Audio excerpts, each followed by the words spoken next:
రాబోయే 6 నెలల్లోనో 12 నెలల్లోనో Janasena party address గల్లంత అవుతుంది. అది మీ చేతుల్లో నుంచి కావాలనే తెలుగుదేశం పార్టీ చేతికి ఇచ్చేశారు. ఖచ్చితంగా జనసేన పార్టీ ప్రజారాజ్యం పార్టీ 2 అయి తీరుతుంది. పోతిని మహేష్ అనే వ్యక్తి జనసేన పార్టీ రాకముందు ఎక్కడున్నాడు, జనసేన పార్టీలోకి వచ్చాక మీ క్రేజ్ ఏంటి? అలాంటి మహేష్ గారు 2019లో నీకు సీట్ ఇచ్చారు. 2024లో సీట్ ఇవ్వకపోవడం కారణాలు కూడా పవన్ కళ్యాణ్ గారు 1, 2, 3 సార్లు పిలిచి చెప్పారు మీకు ఎందుకు కారణాలు ఏమనేసి కూడా.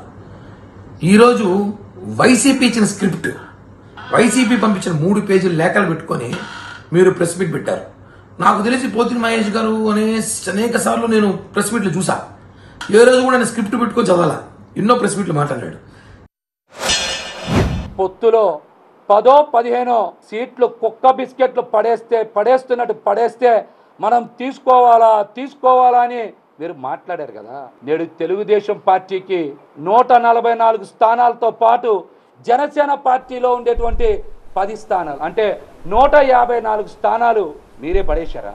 లేకపోతే తెలుగుదేశం పార్టీయే మనకి ఒక కుక్క బిస్కెట్ లాగా 10 స్థానాలు పడేసిందా? దానికోసం మీరేమన్నా బిస్కెట్లు తీసుకున్నారా?